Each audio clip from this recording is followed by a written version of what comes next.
Here's my position on water meth. I've been messing with it for 15 years.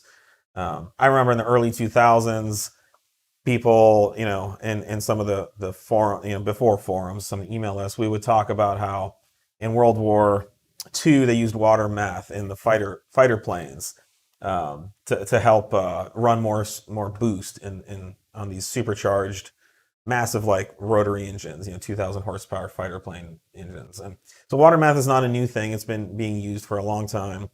Um, it's not the magic pill that a lot of people make it out to be. Um, when water vapor goes into a combustion chamber and it's converted from water to steam, that uses energy and that absorbs heat.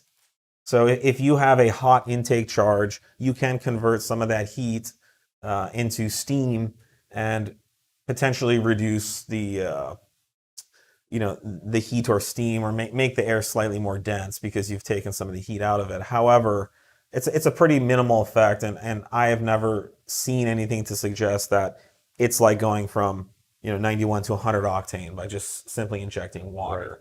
Now, when you add methanol to it, methanol does the same thing where it takes energy to convert it, but however, methanol also burns and it has a high octane. Yep. So by injecting methanol, you're just increasing the octane of the fuel going into your motor. So that has a clear benefit, but it's not necessarily all due to the heat effect. And then there's one other thing that I'll add is that by spraying water and methanol on your air temp sensor, which is inside your intake manifold, the air temp sensor will automatically cool and send a cooler temperature to the factory ECU. That means that the factory ECU will then advance the timing because it's being told that air has cooled down inside the motor. The air isn't necessarily as cool as it's suggesting. And the example I use is if you have a buddy that spritzes you on a hot day with water, it's still 105 degrees outside, but you feel a little bit cooler because of the evaporative effect off your skin. And now some of the heat in your body has been used to convert water into steam, and so that heat has left your skin. So there is something to say, but a lot of the benefit is a red herring from the factory ECU just simply throwing more timing at the tune. My biggest consideration with a lot of the water meth kits or implementations is from a tuning standpoint is they are very poorly controlled compared to the OEM systems. So your amount of distribution through the engine, cylinder to cylinder, and a given load levels and RPMs, it could all just end up in 3 cylinders. Yeah, it's all over the place on every motor I've ever seen, and the rate and the way that the water is injected is usually pretty crude. So it's not as finely analyzed. We always say if you want to run it, we much prefer it's just a supplement to a normal, the octane you're already running, versus relying on it to run a higher octane tune or a specific file, just because you really got to stay on top of those systems. They are not the most reliable out there.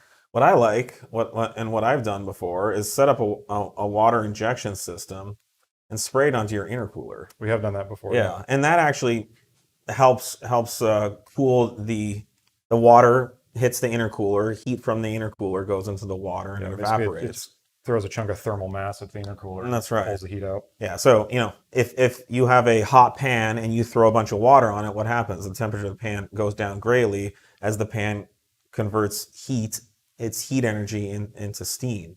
So I think that's a good idea.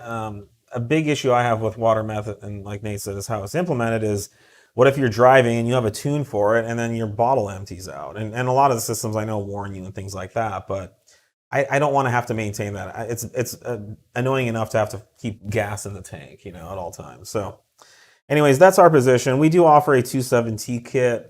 And we have the kits. I mean, a B8 kit would have to be port injected. I think JHM has something that they did for it. Mm-hmm. I mean, there's a couple of. That's a better way to do it, is to inject it into the port. The thing with that is, though, it's after the air temp sensor, so you don't get the false intake temp drop, but it does help the charge. So it's, when we've isolated the water meth from all the water temp stuff, we've seen very little power gains. It's water meth. Usually we have to. I remember the first time we implemented it on a 2.7. we ended up putting smaller and smaller nozzles until the power peaked, and then we realized the nozzle was so small there was almost no Very water minimal going effect. into the motor. So we basically took it off, and it made the same peak power.